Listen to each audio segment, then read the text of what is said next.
Granite Gaming has come out firing, but Team Liquid has slowed down the flames a little bit here as we get ready for game number 5. And before we're going into game number 5, we have to make a correction here because we actually got some wrong information. If you look at the standings right now, Team Liquid is actually confirmed for the Western Clash. This is still a super important series for Granite Gaming since they could go to the Western Clash, and it's all about that 4th spot. For Liquid, it's important because of the BlizzCon standings. But if you look at the standings right now, we have 2 teams that could still make it into the same amount of wins as Team Liquid, and that's Granite Gaming and Leftovers. But as they face off against each other next week, one of them is obviously going to lose. So while Liquid is barely confirmed through that for the Western Clash at this point, they still need those points if they want to make it to BlizzCon, because that's going to be the tough one, since only a maximum number of 3 always given a victory of Europe as the Western Clash could go.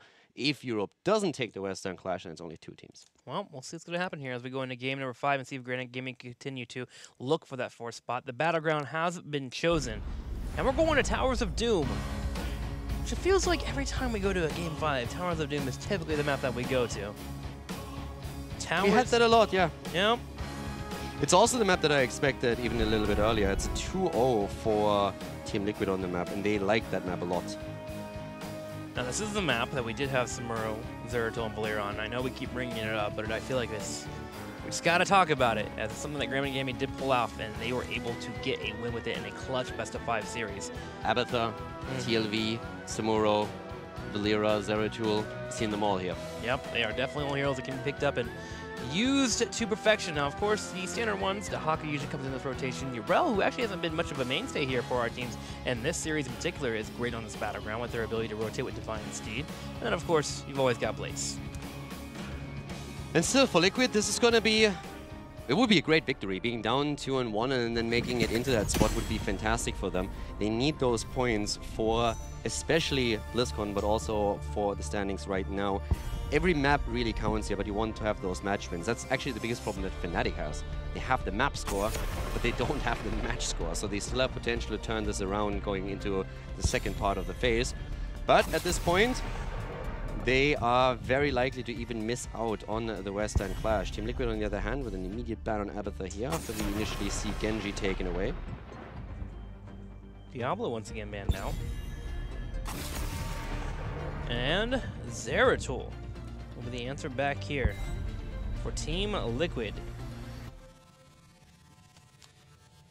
With how much Granite Gaming was prioritizing Zeratul in the past, especially the last 2 weeks, it's no surprise that Zeratul is being banned here, and he's great for the rotations on the map too, and have these invades. Now, Valera has also been a bit of a staple on the map if you want to play that style, but more so important are usually the globals that we have, and that's where the Haka is picked up immediately for Granite Gaming, trying to control that top lane.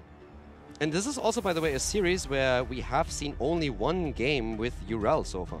Yeah. Single game for her, which is very surprising considering how powerful she is. I would call it shocking. Yeah, like Urel is sitting, what did I say earlier? We have Urel at 34 wins and 20 losses. That's actually amazing for an offlaner. With how many games she's had too? Oof. Yeah.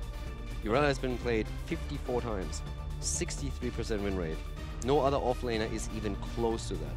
Now, with that being said, Daka coming out for Granite Gaming, the strengths that he brings to this battleground, always wonderful. The idea of a Sapper invade completely evaporates from your mind the moment that you know that your opponent has a Daka available, because they can turn a fight into a 5v4 at any point. Usually you want to have someone that can kind of match them in the global, but also be able to rotate as fast, why Urel has been so strong. But we'll see what Team Liquid attempts to pick up later on.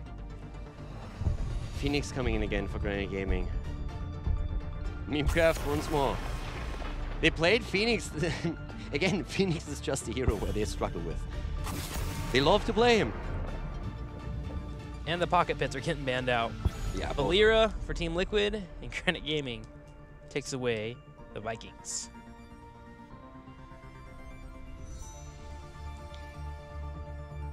I think they're on 2-10 now on Phoenix. 2-11 actually. Blaze comes in and Thrall. Alright, heavy front line here once again. Top lane is going to be controlled by Eternal. He's most likely going to play Blaze here. And Thrall too. It's a lot of slows actually for Reyna that he can capitalize on. So at this point it's all Protect Reina, that's number one. Create a shield at the front, a meat shield that your opponent can't break through. Have enough lockdown and also slows that Reina gets the constant procs on the ace in the hole as his level 1 talent, and then just let Jimmy do his thing. And they have good tools to handle Muradin as well. Rainer should be able to shred him. You have the Ancestral Wrath at level 7 there. For Thrall, you can go into Alpha Wolf at 16. This is actually a composition built pretty well around Rainer, but also one that can handle what Granite Gaming has. Malfurion and Li Ming comes in for our 4th and 5th pickup. So we're going to have resets, a little bit of poke too. Granite Gaming has some decent control themselves when it comes to the fight. A lot of explosive damage, to be honest, between Phoenix, Li Ming, and then, of course, Muradin also at level 7, bringing in the damage on the front line. Garrosh will be the final pickup for Team Liquid. Creating even more space, you can throw Jimmy back to safety. You can also throw anyone that jumps on him away.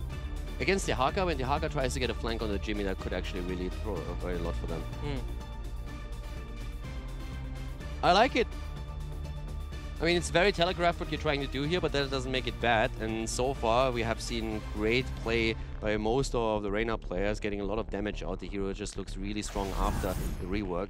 We still have a lot of stuff for Granite Gaming, especially the global aspect that can work in their favor. They haven't really found the wins with Phoenix yet, but if they can follow up on Li Ming damage and combos, they can still work here. Muradin is again in their hands. We talked about Nanda and how many opportunities he created with Muradin in the previous games.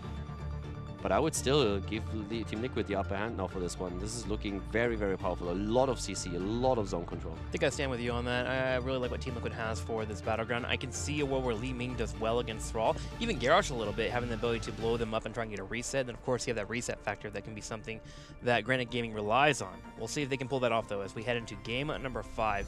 It will be on Towers of Doom. And this will be for all the marbles, especially for Granite Gaming.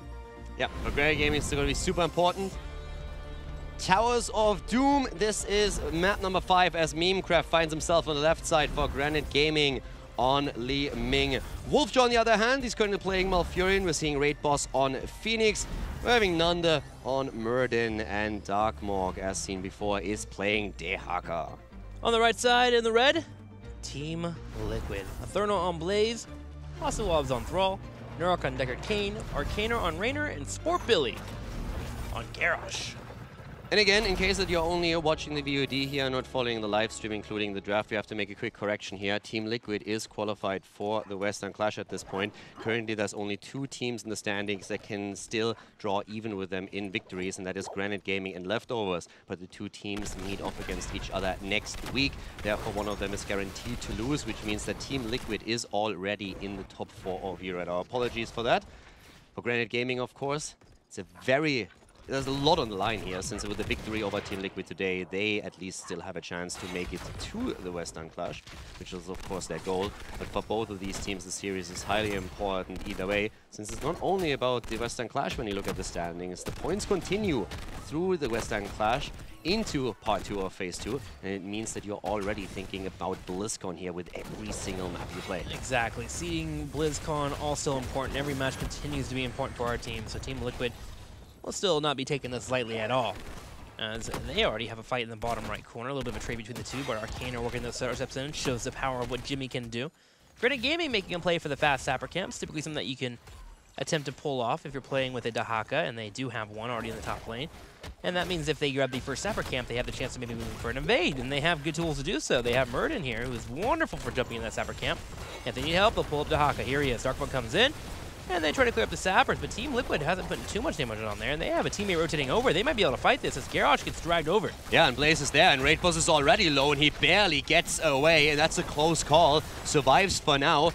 We have Muradin, on the other hand, in so much trouble now. He's able to jump away as the cooldown comes back online, but the jet propulsion connects.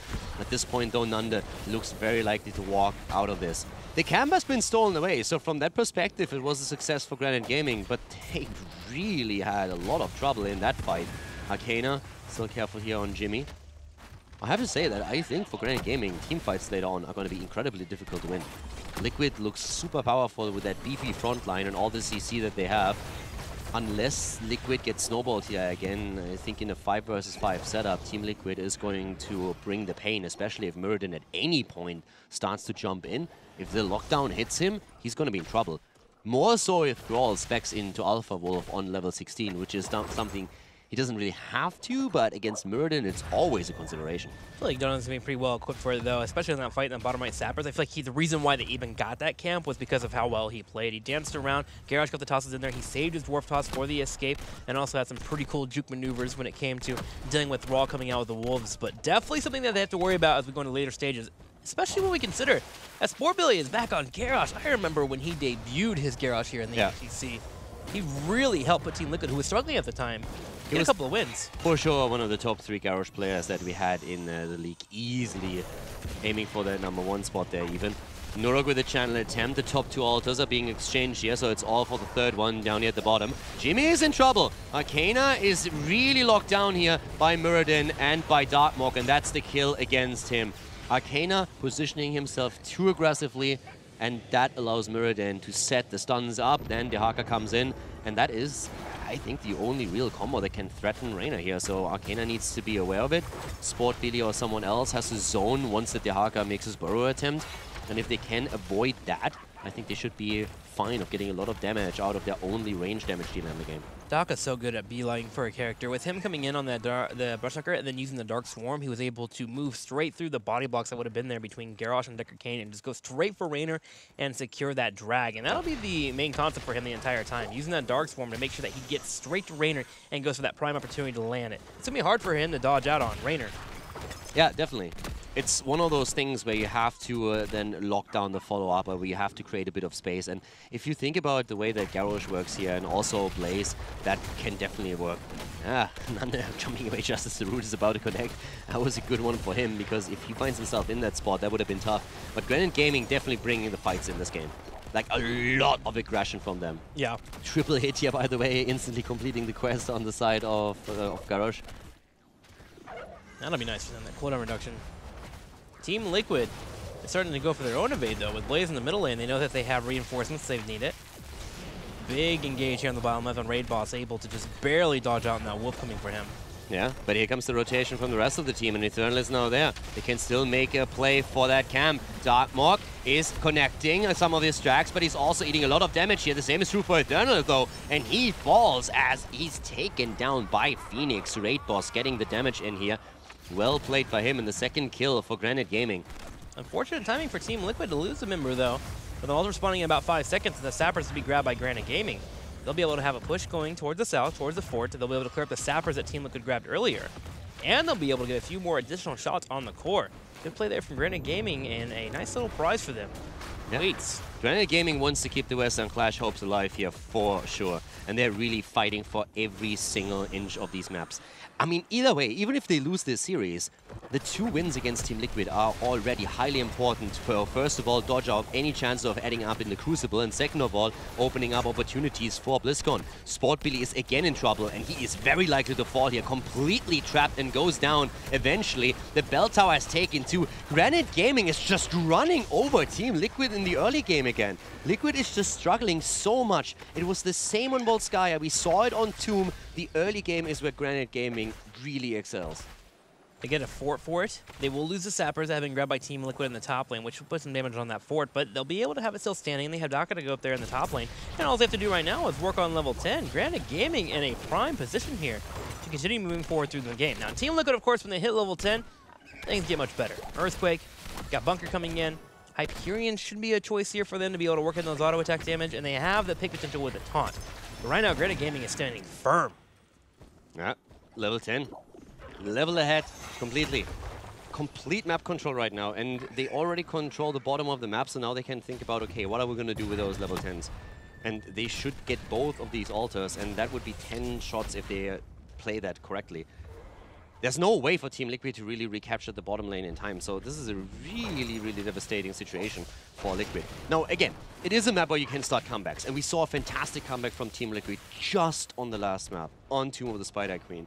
So this is by no means over, but it's very impressive to me how Granite Gaming is continuously finding themselves in these super strong leads early on in the game.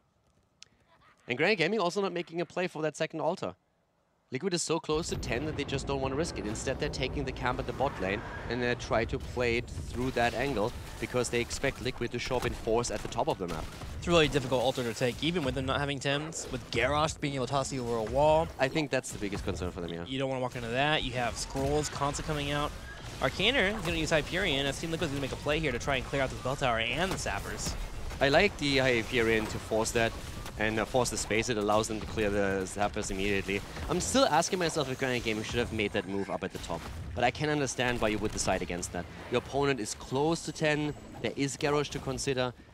The only question still is, if Garrosh goes in, can you lock him down quickly enough to take him down? It was definitely something that they talked about, but they decided against it.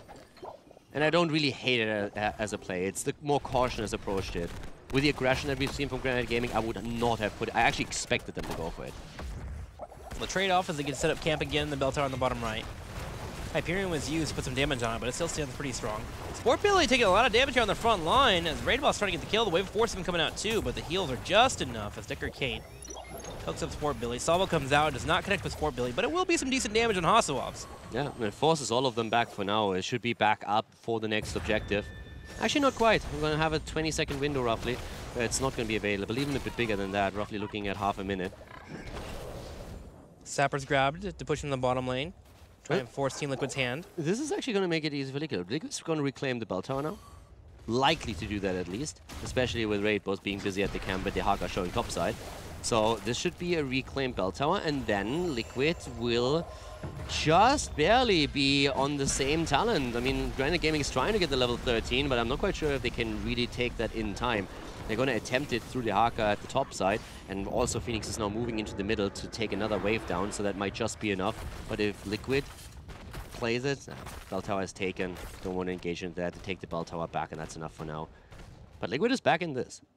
They're far behind, though, when it comes to points on the core. Yeah, and the map control, too. Tahaka is just constantly being a menace here. Yeah. As he'll stay in the top lane, he can rotate between two lanes and soak it up. Team Liquid affords 3 members, actually, here at the bottom lane. Tahaka's thinking about coming in for a burrow. He comes in. Throwball actually connects. Isolation afterwards, too. Yeah. Tornado comes out, so Darkwalk will have to escape. They don't... They get the control of the bot lane out of it again. I actually like the back and forth. I mean, the main reason why Team Liquid started to come back into this is because it was only a half-level lead for Granite Gaming and they reclaimed the Bell Tower. But now Granite Gaming pushed in aggressively, forced Liquid back, forced the Bell Tower again, and have now an opportunity to hold on to that and go even for the camp here. 13 isn't there for Liquid yet. They are working with Blaze around it. So Liquid must be very cautious about approaching here. They have their 13 talent now, but Blaze still has to make the rotation. The Haka is at the top now too, so he doesn't have the global available to himself either, which is why Team Liquid can now start to move in. Blaze is coming on the back. Nande will sneak out, doesn't get too greedy. Jet propulsion used, he's jumping out just in time. It's a really, really enjoyable back and forth right now, with Granite Gaming having a bit of a lead here and always holding that one level advantage. The taunt comes in, and the attempt to go for Nande. Nande actually gets bullied by Tornado as well. He's still in play. Eternal wants to set something up here against him, but Muradin walks away. Great job here also to make sure that Arcana can't follow it up too much. That stun against him worked well here. They can reclaim the Bell Tower. Continuous back and forth with a massive focus on the bot lane. They played that so well. Being able to pop the Avatar, make sure to get the Thunderclap in too, so he gets the heals and hits the Stormbolt on Raynor to make sure he cannot be cleaned up. And now with Heroics being used, Granite Gaming can make a play for 2 altars, which will be an additional 8 shots for them, putting Team Liquid down to 11. Team Liquid goes for only 1 here in the top right corner, realizing that they are at a disadvantage with all the Heroics being used. And they'll get a few shots in, but they are hurting 29 to 15. 11 even now that the last 4 connect. So yeah, Liquid definitely far behind. But even talents now, even numbers in Bell Tower, so that might be the moment when Team Liquid can start to take that again. Once more, fights on even levels and even talents look really not that bad for Team Liquid as long as they keep Reyna alive and control. But they were forced to focus so much on those bottom fights and use Hyperion oftentimes just simply to create some space to reclaim the Bell Tower or try and defend it here. So now I think they are in a better position to force a battle that is looking a bit more advantageous for them and more coordinated. Sport Billy watching these Sappers like a hawk. He wants for Granite Gaming to walk in, get a taunt, try and get a quick blow up.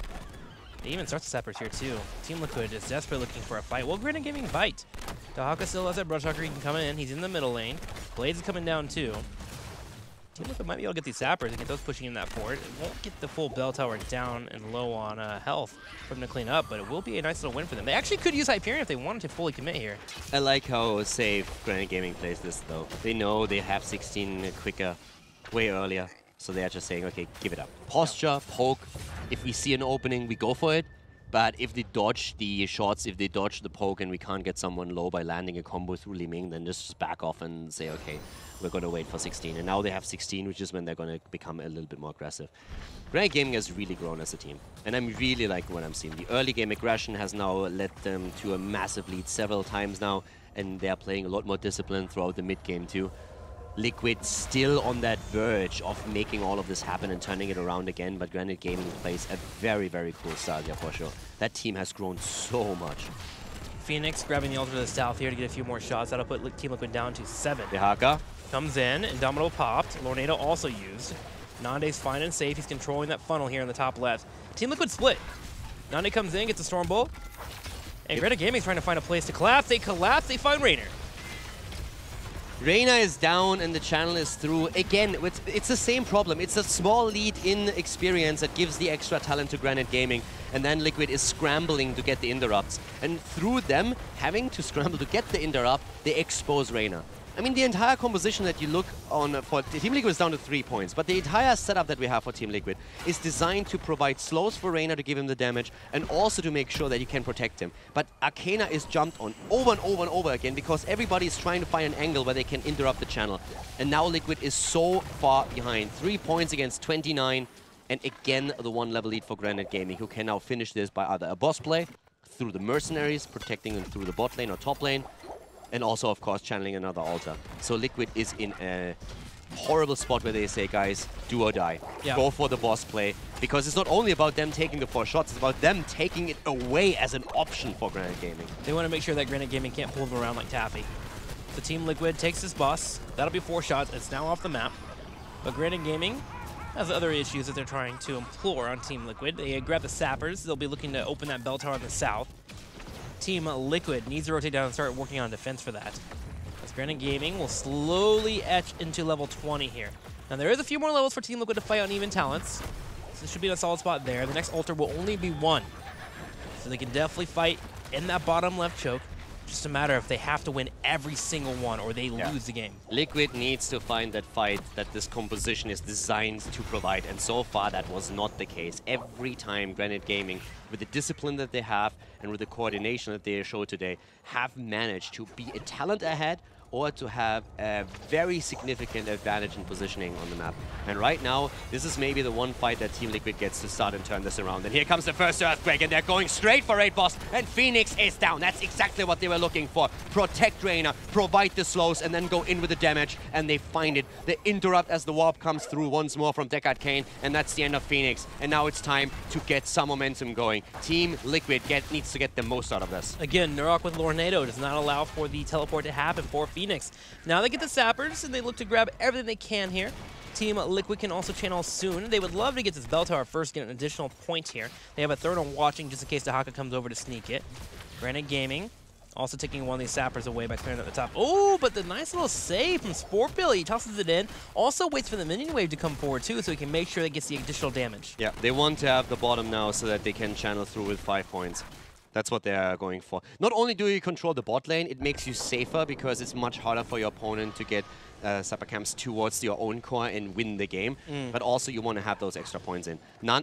Ooh, Billy interrupting the channel. Oh, I'm not a fan of that. All of a sudden, Granite Gaming can theoretically even make a play for this. Feels like they want to fight though. Team Liquid's trying to force him here. Maybe he can get someone to overstep and they can blow somebody up. But no one steps for Granite Gaming. Team Liquid will get the shot, so 5 go over. 20-3. It's going to be the lead. Granite Gaming can now rely on their global presence, though. Dahaka dealing with the top lane. He has sappers going in. They can set up defense here in the bottom left corner, slowly etch their way back. The 16 also on Thrall. As expected, he goes into Alpha Wolf. So now Muradin is in a position where he needs to be very careful how he approaches this, because those auto attacks after the Alpha Wolf connects are going to hurt a lot. If on top of that you stack Reyna's damage, then it just simply means that even with the tools that Muradin has for survival now, he needs to be careful. But the top lane pressure here is going to be great. Good stun, interrupting the burrow. Darkmook is going to fall, but does he get the tower? No, he does not. That hurt. They're going to get it eventually, no doubt about that, but not even getting that as an exchange is a problem right now. Even if he had gotten that, things like that starts to feel like you're crumbling a little bit as a team, right? And it's such a high-pressure situation. Game number 5, you have to earn this win. Losing Darkbuck there in that top right corner. Essence getting burned too. Team Liquid is starting to run forward. They're about to hit level 20 to get the bell tower at the top left. That's a fantastic decision, by the way, to trade at least structural damage at the top. Now, they have to be careful about the bot lane. That's a problem, because Team Liquid could still lose the bottom bell tower, and it's a race to level 20 as much as anything else. The top lane, the wave is pushing in, maybe even going to get that bell tower, but that's not guaranteed, but it's level 20 that you're aiming for. Already, Thrall looking over to go for the aggressive position at the bell tower, but Hazop still has to wait for another 15 seconds, and that's the time that Granite Gaming needs to rotate in. Hyperion pop, they want the bell tower pressure, and they have it now at the top lane. That one was reclaimed. The one down here, not quite. They need just a bit more damage. If anybody can get close enough, that would take an anchor point away from Granite Gaming. Both teams now on level 20. Liquid still trying to fight for this. Blaze channeling the right side, and then they have to move over to the left and claim it here. Intense here. Granite Gaming already set up here for the points. You have Dahaka in the middle working on the sappers. And Sport Billy, he'll step up. Memecraft with the trap here. Billy is sniffing it out. Also up has already started the channel here. Raid Boss comes around from the side. Granite Gaming with no interrupt. There he comes. Li Ming goes in and makes sure that Hazops doesn't get it through. Solid repulsion. Nanda can jump in if he has to go for the next interruption, but the taunt comes out. Advertised in, and Hazops completes their channel. They get it, and now they go for the fight. Lornado hitting. Nanda in the back. He's low. He goes for the rewind. He's staying alive. He tries to hop out, but he falls. He goes down, and that's the first kill, and immediately the salvo coming out trying to confirm a counter kill, but that's not happening. And Granite Gaming is down to 9 points on the core themselves at this point. 6 bell towers under the control of Team Liquid. Liquid is starting to turn this around. It was 3 points against 29, and now Granite Gaming all of a sudden has to realize that they might well lose this game, this map, this match. They have absolutely zero map control right now. They're trying to siege in the middle here to get this fort back, but Team Liquid puts 3 there to be the barrier to prevent that from falling. And meanwhile, they grab the sappers in the bottom left and have a Therno pushing in. Granite Gaming is about to straight up just lose this map through attrition. Absolutely fantastic play here by Team Liquid. They come back now that they can force these fights. We have continuously talked about it. They were so far behind because Granite Gaming, they ran with a level 10 advantage. They always snowballed towards a talent lead and sniped individual heroes on the map. Team Liquid, the entire setup that Team Liquid has was designed to protect Reina, but because Granite Gaming had a lead, Liquid was scrambling to interrupt channels on the altar somehow, and that exposed Reina, and Granite Gaming pounced on these opportunities. But now that Liquid finally is in a position where they can force straight up 5 versus 5 battles, they look way stronger, and they're starting to win them. They take the boss again, and Granite Gaming is now down to 5 points on the core against 3. Down to 5 points and an altar. One of them being grabbed would be the end for them, but the same can be said here for Team Liquid. Granite Gaming stepping up. Dahaka takes the altar to the top left corner. He can burrow down to the bottom altar and buy some time. But both teams down and pushing themselves to the limit here. Team Liquid can now take 1 altar, and that actually will leave Granite Gaming on 1 health point. And if Granite Gaming gets an altar, it's over. Blaze at the bot lane. He's channeling it, and here comes the engage. Granite Gaming missing the Stormbolt. Dahaka with the isolation on Deckard Kane. Dahaka himself in trouble and gets taunted. Gets pushed around by the Lornado now too. Hazops on 50% health as Nanda is deep in the backline and just clapping away here. Raid Boss warping out. Tranquility coming through. This is the fight. This is the one battle that really matters. The taunt, the engage, and here comes a bunker too. Nanda is able to get out, but Raid Boss is also low on health. He continues to poke. He has nowhere to move quite yet. Has to go over and tap. Team Liquid has 5 firm currently on the altar. This is it. This is the last one. And Nanda barely surviving here, but he has the 3rd win. No, he doesn't. He has block, but his trade is still in there to some extent. They're going in. Dahaka goes down. Team Liquid is about to win it here. They take the 2nd, they take the 3rd, and they channel it through. GG as Team Liquid turns an insane series around. First on Tomb, then on Towers of Doom, and they win it with a 3-2 against Granite Gaming. Granite Gaming is not going to go to the Western Clash. What an insane match. Impressive comeback there from Team Liquid. You can see the pressure that they started to put on top of Granite Gaming becoming a little bit too much. Granite Gaming towards the end is starting to get desperate, trying to land these Storm Bolts, trying to land these Tongues. A decent isolation coming out from Dahaka, but Nurok with the wonderful Lordnado able to buy enough time for his team for them to reassess, and then you saw Sport Billy walk up, get that perfect engagement they were looking for, and they were able to finally get the channel. Team Liquid with an impressive comeback in game number 5 to be able to grab the 3-2 over Granite. I'm not 100% on the fly if Granite Gaming is 100% out. It's highly unlikely, but I can't do caster math at this point. That series was just too insane. But yeah, like Fnatic, they should be out. But it's going to be the expanding standings right here really quickly. We'll go ahead and check out these numbers. I mean, we'll right now with the league, we won't be able to tell you the 100% about Granite, but I can already tell you that Fnatic and Leftovers both have a way better chance now of going to the Western Clash, both of them. It's basically at this point becoming a battle between Fnatic and Leftovers. There might still be, and again, I might be completely wrong on this, but I think there might still be a mathematical chance that Granite Gaming could make it if every other series ends in a perfect way for them. So right now, Granite Gaming is not showcasing on here on the screen, but right now they are 2-4 in their series, and they are a -5 when it comes to numbers. So something to consider. But right now, Leftovers being the main focus for us on that 4th slot for the Western Clash, and they'll have a chance here to earn that 4th slot as we'll be playing against the Monkeys next in our next series. The Team Liquid with a +5 now, again coming through and earning the win over Granite Gaming in an impressive series. If Leftovers lose to the Monkeys, lose to Granite Gaming, and Fnatic loses to the Monkeys next week, and the map score also matches, then I think Granite makes it through. So there's a lot of ifs in there. A lot of ifs. It's, yeah, at this point, it's basically a battle between Fnatic and Leftovers for the Western Clash, but there is still a theoretical chance if you tie in matches, but you get the better map score. Because the map score of Granite Gaming is actually not too bad. They're currently sitting at a -4, Leftovers is at -5, Fnatic is the big problem, they are at a -2, so they would have to completely get stomped by the Monkeys next week.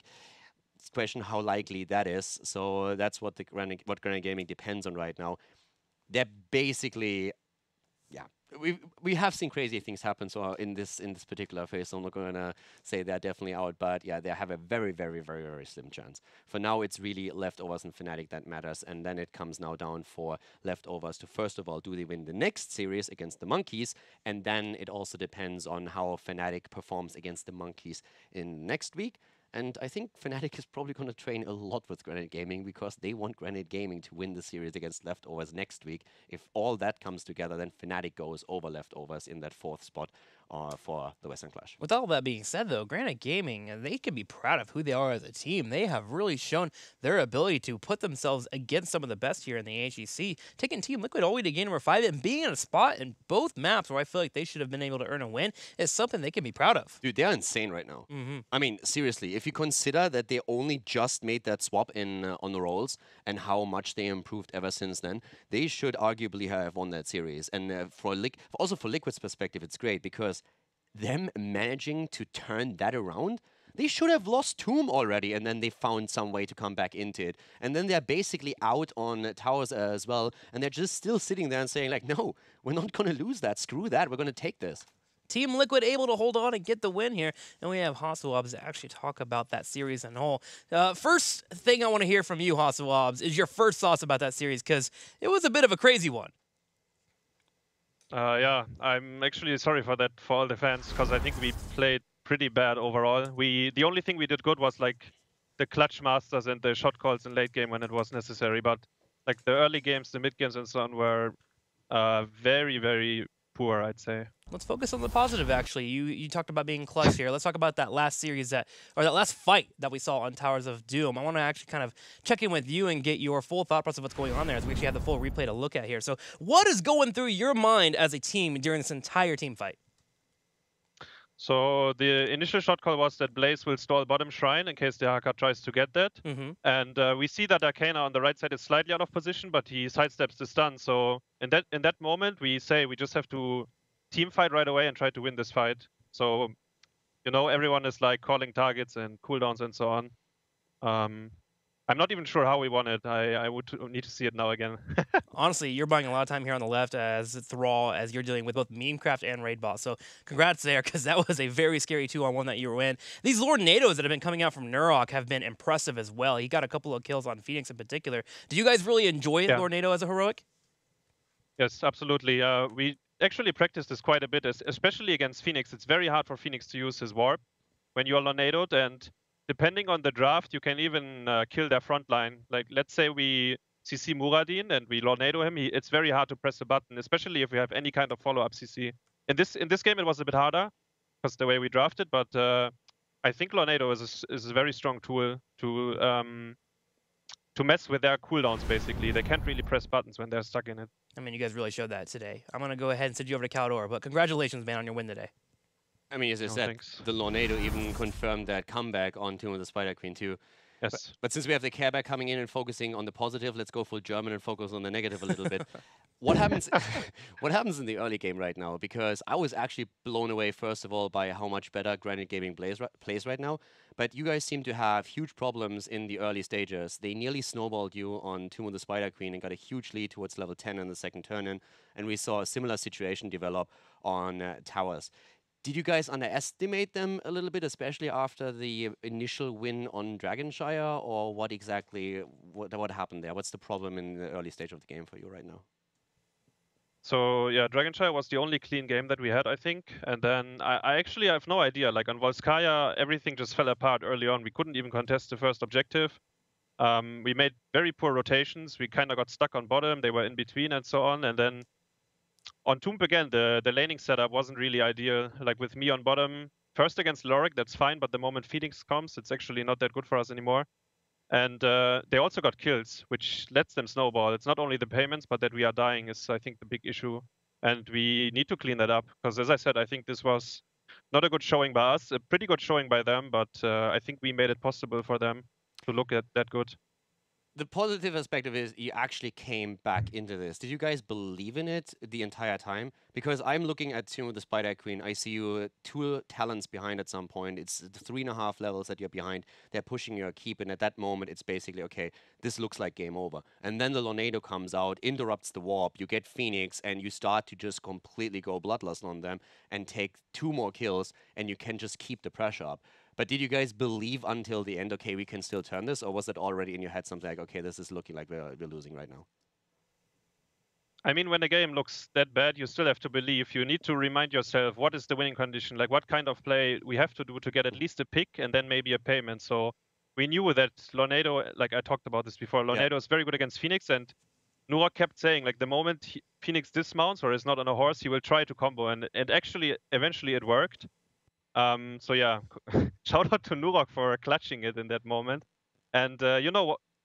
I think we have the talent to close out games like this. So once we are back in the game, I think we made a lot of very good decisions overall and played it. I mean, as I said, like the clutching was like fine, but everything besides that wasn't really clean. So you said that Nurok was the one that just made the communication in the game right now and said, like, guys, once that he goes for the combo, I got this. Is he usually the one that tries in such a situation to bring everyone together and to rally everyone for a play, or does that depend on the day or like the position that someone plays? No, Nurok is normally a very positive guy, even in games that don't look good. Like he has a very good fighting spirit and keeps everyone up, I think, because like being level 8 versus 10 when they have a payment on Tomb is obviously like an extremely bad position, and we needed like a miracle to come back. And I mean, somehow we did it. I don't know if we deserve it, but we somehow made it, yeah. What do you think about them right now? You also you touched on it already a little bit, but what do you feel how strong they are? Because it seems that ever they made the swap when Nanda went into the tank role and Raid Boss back on the DPS, it really felt like, especially their engages are looking fantastic. Nanda is creating so many opportunities, especially through Muradin, and then Raid Boss is also doing a ton of work there. They feel like a different team ever since then. How strong do you think they are now? I mean, as I said, I think they played pretty good, but on the flip side, you have to say, when you have such a big lead for them losing these 2 kind of maps, also says that they really need to learn how to close out maps when you have a big lead, because I think they should be able to win from that position. Yeah. Either Tomb or Towers, because both of them, they were very far ahead. So they probably lack a bit of experience still, but I mean, they showed good games before already. I think this is a trend that you can see with Granite Gaming, that they are getting better and better every week. Do you feel they are a serious contender for the top 4 at this point? I mean, they might be, yeah. Together with Leftovers, we heard that yesterday from ADRD. I think he was talking about it. So yeah, I think Granite Gaming might be in there. All right, thank you very much. And yeah, great play today, great comebacks here. Maybe not the most cleanest plays from you guys, but it was certainly entertaining. At least a win, yeah. At least a win. Well, we're running out of time here, so I'm going to go ahead and let you go. But before we do so, the floor is yours for shoutouts. Yeah, thank you very much for the people that were watching. I think the games were very entertaining, at least. Shout out to the people in Discord, the Liquid fans. Obviously to our sponsors and partners, and I will take a shower now because I'm melting. See you guys. Big win here for Team Liquid as they get a 3-2 over Granite Gaming. Granite Gaming putting up an impressive fight, honestly, being in a situation where they could have actually won that entire series. But Team Liquid, resilient and holding together as a team, were able to pull it on back. That was definitely an entertaining series.